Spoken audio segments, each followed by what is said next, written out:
Bien, hermanos, eh, clase número 2 de la materia la epístola a los romanos, trimestre número 6. Trimestre número 6. Bien, hermanos, estamos en el inicio de esta carta, entonces voy a continuar en este pasaje, Romanos, capítulo número 1, verso número 2. Ese es el pasaje que vamos a abordar en esta clase. Espero avanzar lo más que pueda yo. Bien, hermanos. Dice así la escritura. eh, que él había prometido antes por sus profetas en las santas escrituras. Bien, eh, Pablo está iniciando esta carta y voy a leer nuevamente el versículo 1. Pablo, siervo de Jesucristo, llamado a ser apóstol, apartado para el Evangelio de Dios. Y después nos menciona que Dios había prometido antes por sus profetas, ¿qué cosa? El Evangelio. Aquí Pablo habla que el Evangelio que él predica no es un rollo suyo. Es decir, hermanos, el Evangelio no es algo, vamos a ponerlo así, nuevo. En el sentido de que eh, él mismo lo haya inventado y como hoy muchos en el mundo hablan. No, hermanos. El Evangelio ya es algo que desde el Antiguo Testamento ya se venía predicando. Sin embargo, no es tan sencillo eh, entenderlo, hermanos. ¿Por qué? Bueno, porque el Evangelio es por obra divina y se requiere el Espíritu Santo para eh, poder entender esto que Dios nos ha otorgado a través de Jesucristo. Es por eso que hoy el mundo pues obviamente lo toma como una locura, ¿verdad? El poder eh, tener el Evangelio. Bien, entonces vamos a ver algunos pasajes aquí. Isaías 7:14. Por tanto, el Señor mismo os dará señal. He aquí que la Virgen concebirá y dará a luz un hijo y llamará su nombre Emmanuel, que significa Dios con nosotros. Este pasaje es con el rey Acaz. Si lo podemos ver en el libro de Crónicas o en el libro de Reyes, nos vamos a topar con este rey, el rey Acaz, que su padre fue el rey Manasés, y fue más o menos de los tiempos de Isaías, lo que fue el rey Ezequías, el rey Manasés y el rey Acaz. Entonces, dice que Acaz no era un buen rey, hermano, no fue un buen rey el rey Acaz, pero Dios le dijo que Dios iba a, iba a librarlos del reino asirio, ¿okay? De los asirios. Y entonces Acaz pide o le dice que cómo sabría que Dios cumpliría su palabra. Y entonces Isaías le dice que él pide una señal, la que él quiera, para confirmar. Y él dice, no, pues que Dios me dé señal. Y Dios da este pasaje. Hablando obviamente del Mesías. Hablando o queriéndonos decir, hermanos, que el Mesías sería, o el Evangelio es obra de Dios. ¿Ok? Es obra de Dios. O sea, el Evangelio no es algo que el hombre haya generado. O sea, por eso aquí esta parte de esta señal, hermanos, de la Virgen. O sea, porque la concepción de nuestro Señor Jesucristo no fue por voluntad humana, sino fue por voluntad de Dios. Esa es la gran señal que debemos entender. El Evangelio no es algo que el hombre haya propiciado o que el hombre se merezca. No, hermanos, es algo que Dios en su soberana voluntad ideó y dio para cada uno de nosotros. Génesis 22:18. Aquí. En tu simiente serán benditas todas las naciones de la tierra, por cuanto obedeciste a mi voz. Vean cómo lo dice, y Pablo lo aclara muy bien en Romanos y en Gálatas. Simiente. ¿Quién es la simiente? Cristo. Cristo es la simiente y en él serán benditas todas las naciones. O sea, no son simientes como muchos hoy o muchos lo hablan, ¿no? De hablar de Israel y de la iglesia, no. Una sola simiente hay y eso es Cristo. Isaías 53:3, un pasaje, un capítulo muy conocido. Despreciado y desechado entre los hombres, varón de dolores, experimentado en quebranto, y como que escondimos del rostro, fue menospreciado y no lo estimamos. Hablando de los sufrimientos del Mesías. Lucas 24:27. Y comenzando desde Moisés y siguiendo por todos los profetas, les declaraba en todas las escrituras lo que de él decía. ¿Ve? Entonces, Jesús aquí en este pasaje, este es el camino a Emaús. Jesús les declara que esa parte de que de todo lo que había pasado con el Mesías era algo que ya estaba escrito, hermanos. Ya estaba escrito. Entonces, solamente que los judíos y muchos hoy en día en el siglo XXI no han entendido. ¿Ok?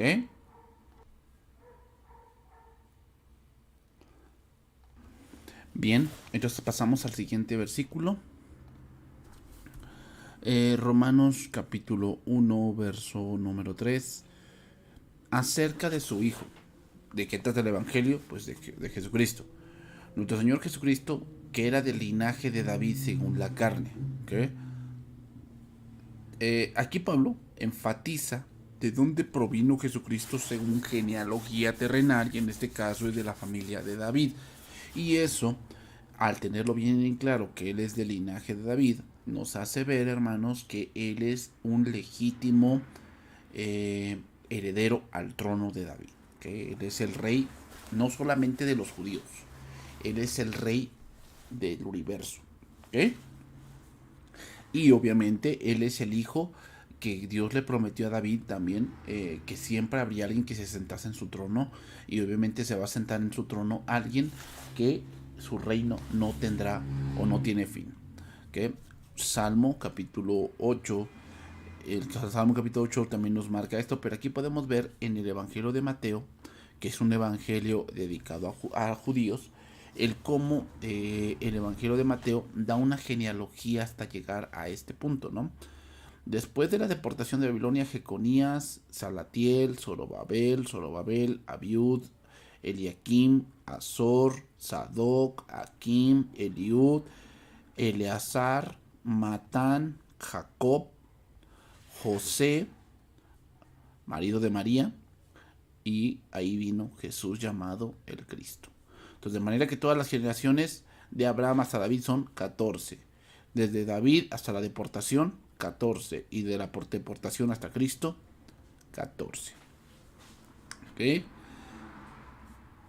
Entonces, aquí podemos comprobar que efectivamente Jesucristo es del linaje de David. ¿Ok? Romanos capítulo 1, verso número 4. Que fue declarado Hijo de Dios con poder según el propósito, según el Espíritu de Santidad por la resurrección de entre los muertos. ¿Ok? Bien. Aquí Pablo enfatiza la naturaleza divina de Jesucristo, que fue declarado Hijo de Dios con poder según el Espíritu de Santidad por la resurrección de los muertos. O sea, la resurrección de los muertos, hermanos, es el sello obviamente del cristianismo. O sea, la resurrección de los muertos es súper importante, del ver el que si Cristo no resucitó, vana sería nuestra esperanza y vana sería nuestra fe. Pero Cristo ha resucitado. Por lo tanto, esa resurrección demuestra que Cristo es Hijo de Dios. Es decir, Él es Dios mismo encarnado. Porque nadie puede vencer a la muerte. Nadie ha vencido a la muerte. Ni nadie vencerá a la muerte si no es en Jesucristo. ¿Ok? Aquí la palabra declarado de este versículo es la palabra jorizo, que significa limitar o decretar o especificar. ¿Okay? ¿Cómo se hizo esto? Con la resurrección de los muertos. Así fue como se hizo esta proclamación de que Cristo fue declarado Hijo de Dios. ¿Ok? Seguimos allí. Hechos 2:36. Sepa pues ciertísimamente toda la casa de Israel que a Jesús, a quien vosotros crucificáis, Dios le ha hecho Señor y Cristo. Al oír esto, se compungieron de corazón y dijeron a Pedro y a los otros apóstoles: varones hermanos, ¿qué haremos? Pedro les dijo: arrepentíos y bautícense cada uno de vosotros en el nombre de Jesucristo para perdón de los pecados, y recibiréis el don del Espíritu Santo. Porque para vosotros es la promesa, y para vuestros hijos, y para todos los que están lejos, para cuantos el Señor nuestro Dios llamare. Con otras muchas palabras testificaba y les estaba diciendo: sed salvos de esta generación, de esta perversa generación. ¿Okay? O sea, es decir, recordemos que Pedro fue el primero que empezó, él fue el primero que dio un discurso ya cuando la iglesia empezó. Y por eso de ahí a él se le dijo que se le darían las llaves del reino. ¿Para qué? Porque él fue el iniciador, fíjate, él fue el iniciador en la predicación hacia los judíos, y también él fue el iniciador en la predicación hacia los gentiles.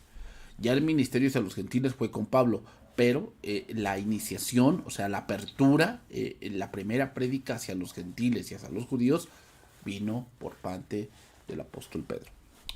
¿Ok? Romanos 1:5: y por quien recibimos la gracia y el apostolado para la obediencia a la fe en todas las naciones por amor de su nombre. ¿Okay? Entonces, por quien recibió la gracia y el apostolado por parte de Jesucristo. ¿Okay? Jesucristo.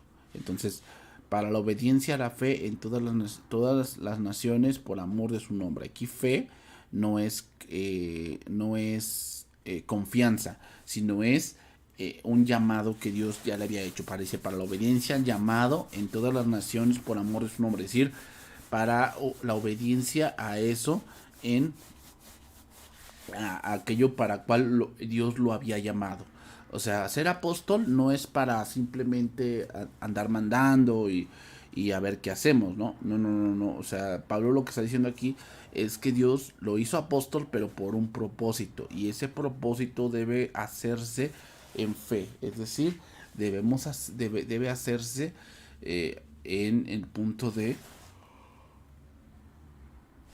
que si Dios nos ha llamado a ese punto, debemos nosotros buscar que ese llamado sea efectivo en nuestra vida, ¿ok? Pero siempre debe hacerse en Cristo. No es en nuestras fuerzas, o sea, no es que dependa de mí o porque a mí me llamaron porque soy el superhombre. No es por eso, sino porque Dios así lo ha querido y es parte de su plan divino. Que Romanos 1:6: entre los cuales estáis también vosotros, llamados a ser de Jesucristo. Es decir, ¿con qué fueron llamados? Con el Evangelio. ¿Okay? Con el Evangelio. Ahora, ¿Dios sabía que se iban a convertir? Pues es obvio que sí. Es obvio que sí, porque Él es Dios. O sea, Él lo sabe todo, y Él sabe aún las cosas que nosotros para nuestro tiempo no han pasado. Él ya las vio. ¿Ok? Ya las habita. Entonces, eso nos da a entender, hermanos, eso nos da a entender que los romanos deben de entender que ese llamado del Evangelio, ellos han respondido en fe, y es algo que Dios ya sabía, ¿ok? Es algo que Dios ya sabía, pero que deben de entender que no es que Dios diga estos sí, estos no, estos sí, estos no, sino más bien que Dios da la semilla, pero el hombre no es que decida salvarse, sino que decide creer. Y lamentablemente parece algo muy fácil, hermanos, parece algo muy fácil el decidir creer, pero no lo es. El hombre le cuesta mucho creer lo que Dios le está dando, le está mostrando. ¿Por qué le cuesta creer? Bueno, porque hay más cosas que supuestamente para él son más razonables, y eso lo vamos a ver en versículos más adelante. ¿Ok? 1:7: a todos que estáis en Roma, amados de Dios, llamados a ser santos, ¿verdad? Que hay otro llamado, llamados a ser santos, gracia y paz a vosotros en Dios nuestro Padre y del Señor Jesucristo. Este era un saludo muy común, gracia y paz. Es algo que se decía mucho porque en esos tiempos o debemos entender que son esos dos elementos los que Jesucristo trajo a cada uno de nosotros, la gracia y la paz. Y aquí no se está refiriendo a esa gracia salvífica, sino se está refiriendo a una gracia que es de donde vienen los dones de Dios. Es decir, la parte de que Dios nos otorga cosas y que podemos en ella gozarnos con los dones que Dios nos empieza a otorgar. ¿Okay? A eso se refiere Pablo. Se refiere a esa gracia que tiene que ver con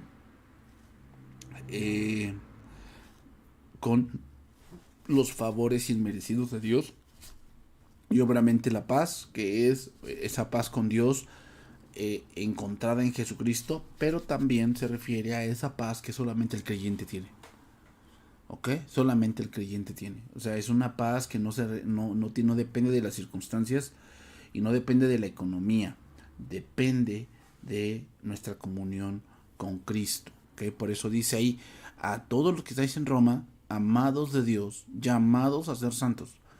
O sea, hermanos, tenemos un llamado y ese llamado es a ser distintos. O sea, que si Dios nos ha salvado, que si Dios nos ha llamado por medio del Evangelio para que seamos sus hijos y todavía Dios nos ha llamado para que a través de ser de Jesucristo es a ser llamados, o sea, lo que implica ser llamados a ser de Jesucristo implica ser distintos.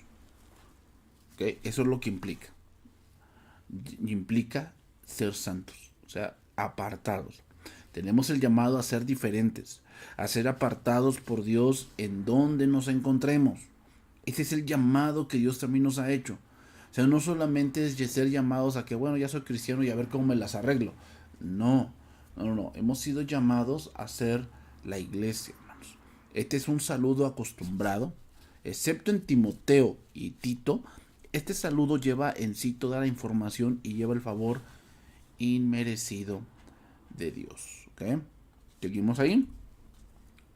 Éxodo 19, 3, 8. Y Moisés subió a Dios y Jehová lo llamó desde el monte diciendo, así dirás a la casa de Jacob y anunciarás a los hijos de Israel.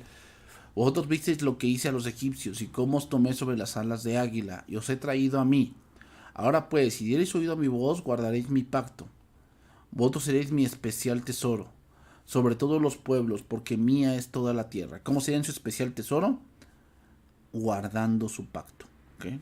Esa es la parte, hermanos. O sea, muchos se enfocan en que somos el especial tesoro de Dios. Sí y solo sí guardamos sus mandamientos.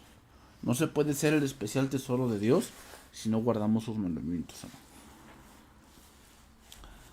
Vosotros me seréis un reino de sacerdotes y gente santa. ¿Se dan cuenta?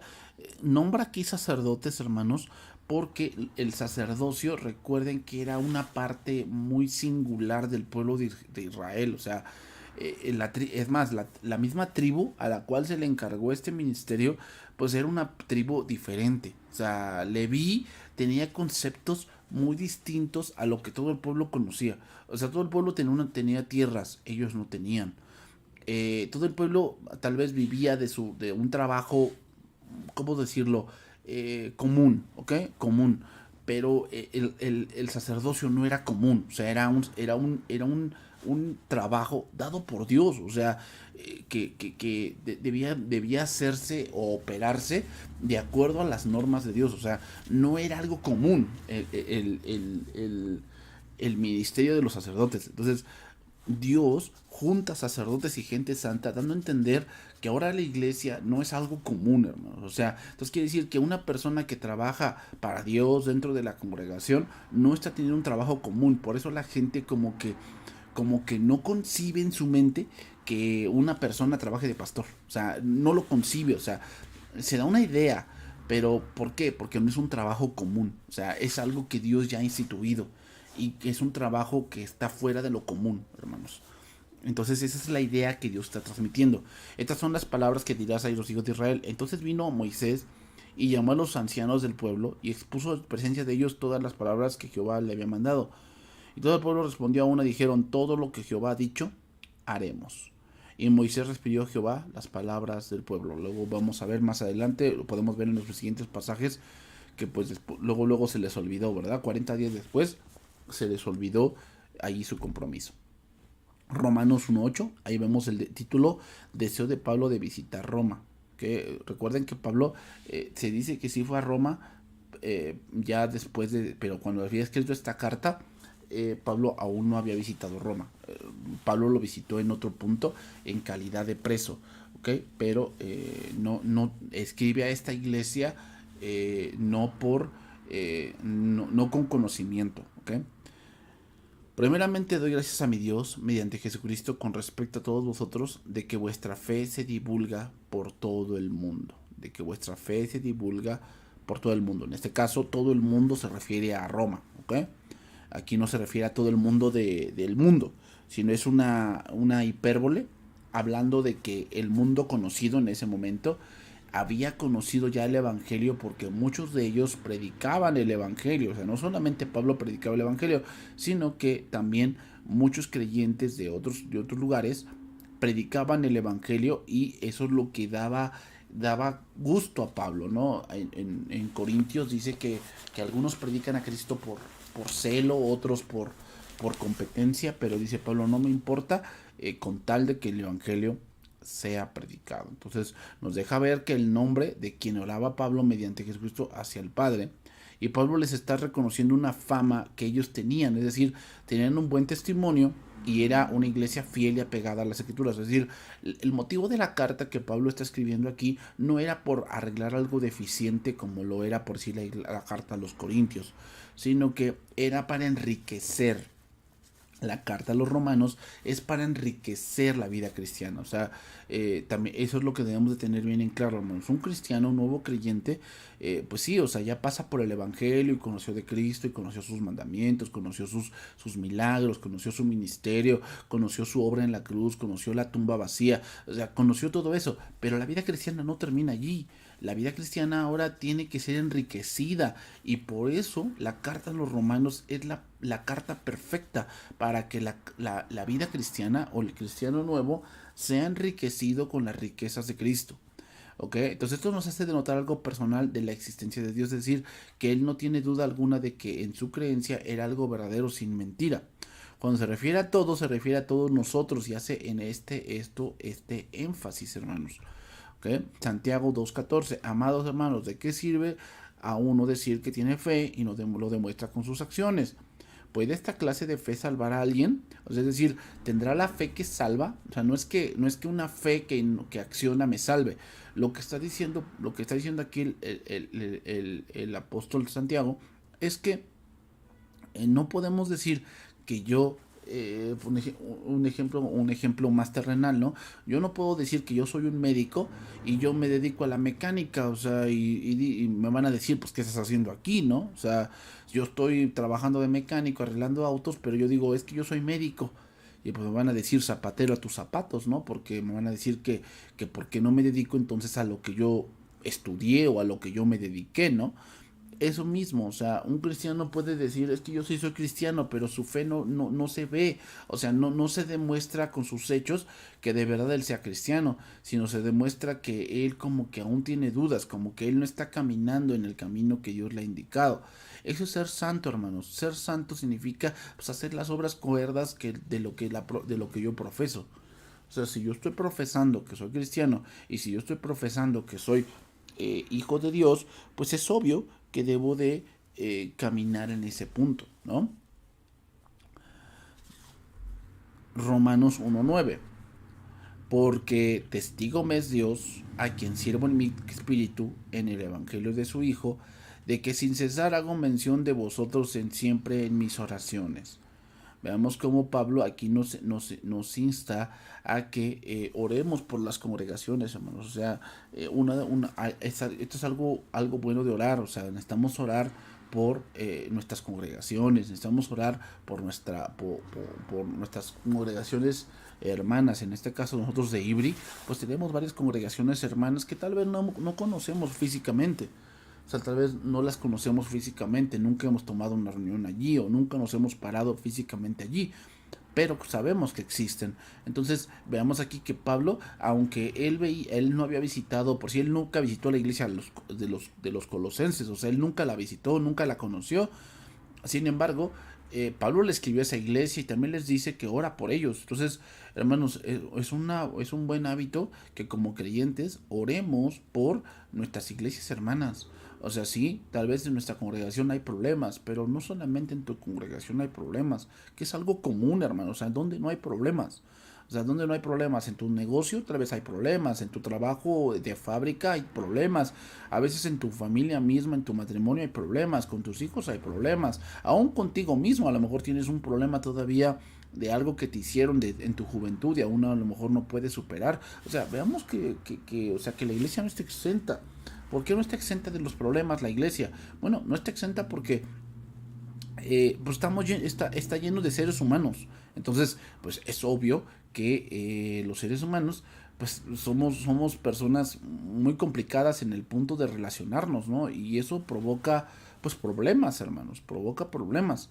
Entonces, Pablo aquí oraba fuertemente, hermanos, oraba fuertemente porque, por esta iglesia en Roma. ¿Ok? ¿Para qué? Lo veré ahí en traducción viviente. Dios sabe cuántas veces los recuerdo en mis oraciones. Día y noche hago mención de ustedes y sus necesidades delante de Dios, a quien sirvo con todo mi corazón, anunciando la buena noticia acerca de su Hijo. ¿Cuáles necesidades, hermanos? Bueno, tal vez no siempre son necesidades materiales, hermanos. No siempre son necesidades materiales. A veces hay necesidades espirituales, necesidades muchas veces en el punto personal, ¿no? De que a veces el hombre pues no se siente amado o la mujer no se siente cuidada, o sea, cosas así y que debemos depositarlas en Cristo, hermanos. Debemos depositarlas en Cristo. ¿Ok? Romanos 1:10. Rogando que de alguna manera tenga al fin por la voluntad de Dios un próspero viaje para vosotros. O sea, yo ruego también a Dios, o sea, yo ruego que ustedes sean prosperados espiritualmente, pero también ruego poder visitar la iglesia, poder visitar la congregación de Roma y obviamente poder compartir con ustedes el Evangelio. ¿Okay? Pablo rogaba a Dios ir a Roma. Ese era su deseo en su corazón para poder ir a Roma y que Dios le permitiera visitar esa iglesia y poder predicar su palabra en ese lugar. Recordemos, hermanos, que esta carta a los romanos se escribió en Corinto. Como Pablo lo indica en su segunda epístola a los Corintios, escrita poco antes de esta epístola a los romanos, se le había hecho necesario aclararles un gran malentendido a los corintios. Como resultado de un cambio en sus planes de viaje, Pablo no lo había podido visitar tan temprana o frecuentemente como ellos esperaban. Y eso los había ofendido a los corintios. Pablo no quería que se presentara una situación similar con los romanos. El hecho de que todavía no los hubiese visitado no era por falta de interés, sino era porque no era el momento o no era la voluntad aún de Dios que él fuese a ese lugar. Entonces, hermanos, muchas veces nosotros podemos tener buenas intenciones en algunas cosas, ¿eh? O sea, muy buenas intenciones, o tú dices, es que no voy a ir a hacer nada malo. Sí, pero eso no quiere decir por eso que sea la voluntad de Dios. O sea, debemos entender, hermanos, que Dios es el que tiene la última palabra. Y que el Señor, aún en estas cosas, Él es el que decide, hermanos. O sea, nos puede parecer una pequeñez el hecho de que a lo mejor bastante gentes, pues, ¿cómo se llama? No quieran, eh,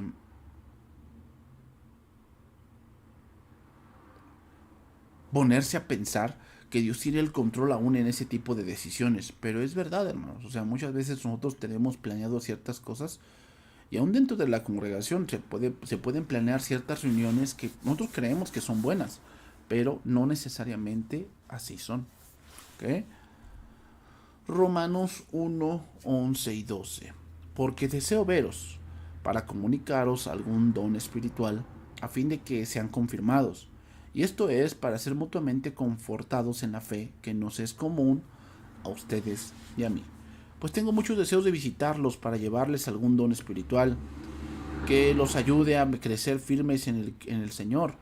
Cuando nos encontremos, quiero alentarlos en la fe para también no seguir, también me gustaría recibir aliento de la fe de ustedes. Algún don espiritual se refiere, hermanos, a alguna revelación de Dios, porque el contexto no lo dice, que los ayude hasta crecer firmes en el Señor.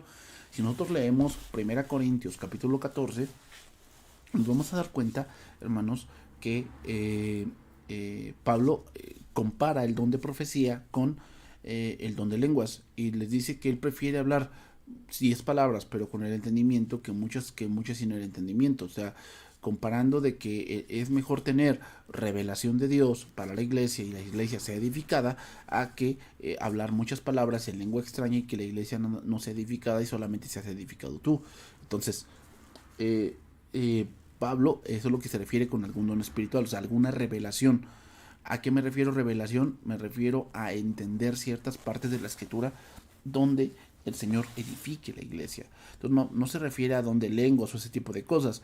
Más bien Pablo se refiere a predicar la palabra por gracia sin algún motivo de dinero, sino que quería hacerlos crecer, hacerlos madurar con la gracia de Dios y confirmarlos en la fe que ambos tenían en sus corazones. Por eso él también dice, y quiero alentarlos en la fe, pero también me gustaría recibir aliento de la fe de ustedes, es decir, ver cómo ustedes han crecido, ver cómo ustedes son fieles al Señor, ver cómo ustedes aman al Señor, ver cómo ustedes sin duda dedican su vida a el Señor y a conocerle más. ¿Ok? Seguimos aquí. Romanos 1:13. Pero no quiero, hermanos, que ignoréis que muchas veces me he propuesto ir a vosotros, pero hasta ahora he sido estorbado, para tener también entre vosotros algún fruto, como entre los demás gentiles. Quiero que sepan, amados hermanos, que me propuse muchas veces ir a visitarlos, pero hasta el momento me vi impedido. Mi deseo es trabajar entre ustedes y ver frutos espirituales tal como he visto entre los gentiles. O sea, ¿cuál es el deseo más máximo de Pablo? Ver que los cristianos están bien firmes en el evangelio. Y hermanos, ese debe ser el deseo de cualquier pastor. O sea, más que tener número, que es obvio que también obviamente como seres humanos queremos ver una congregación pues que está creciendo, ¿no? Pero también lo que se desea, hermanos, o lo que debe desear un pastor, debe desear que estén firmes en el evangelio, que no naufraguen en la fe, que no se extravíen de la fe, o sea, sino que estén firmes en el evangelio, que cualquier cosa que venga ellos puedan de verdad estar firmes en la gracia de Dios. Entonces Pablo les menciona que no era algo suyo de no querer verlos o no querer visitarlos, más bien el Señor aún no le había dado el permiso de ir y poder edificar a los romanos y tener fruto, es decir, alguna bendición espiritual como en las demás iglesias. ¿Ok? Pero no es que no quisiera Pablo visitarlos, es que pues obviamente le está poniendo que Dios no ha puesto todavía en su tiempo Kairos el poder eh, poner un buen viaje eh, o una buena eh, un buen clima para que él pudiese ir a Roma. 1:14. A griegos y no griegos, a sabios y no sabios soy deudor. Pues siento una gran obligación tanto con los habitantes del mundo civilizado como con los del resto del mundo, con los instruidos y los incultos por igual. Aquí nos está dando a entender que la iglesia está llena de todo eso, hermanos. O sea, aquí no hay iglesias del alta. O sea, eso es algo del hombre, hermanos. Y si tú escuchas una de esas congregaciones que dicen que son iglesias de la alta, que aquí nada más se reciben a gente de clase media alta, pues no, eso no es una iglesia. Eso es simplemente un club social donde pues el hombre ha metido la mano, ha metido su pensamiento de tal manera que ha contaminado lo que Dios le ha provisto, ¿ok? Entonces la iglesia está llena de gente que pues obviamente es instruida e incultos. ¿E incultos en qué punto? Incultos en el punto del evangelio, ¿ok? O sea, hay gente que ha crecido más, hay gente que ha crecido menos, hay gente que pues a lo mejor sabe comer con cubiertos y hay gente que sabe comer con las manos. O sea, eso no es el punto, hermanos. El punto es que la iglesia debe ser edificada por todos, ¿ok? O sea, debe ser edificada y todos requieren el Evangelio. Todos requieren el Evangelio, ¿ok? Entonces, sí, así que en cuanto a mí, versículo 15, pronto estoy a anunciaros el Evangelio también a vosotros que estáis en Roma. O sea, yo estoy en la mejor disposición, es lo que dice Pablo, yo estoy en la mejor disposición, pero estoy esperando que Dios me lo permita, ¿no? Estoy esperando que Dios me lo permita, el poder, yo poder ir hacia vosotros y tomar esta parte de anunciarles el Evangelio. Entonces Pablo menciona que él estaba dispuesto a anunciar en el momento que el Señor se lo permitiese.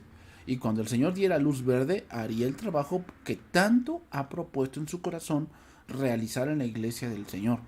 Pablo habla de su absoluta imparcialidad por anunciar el Evangelio. A Pablo no le importaba quiénes fueran su auditorio, sino que anunciaba a cualquier persona el Evangelio de Jesús. ¿Okay?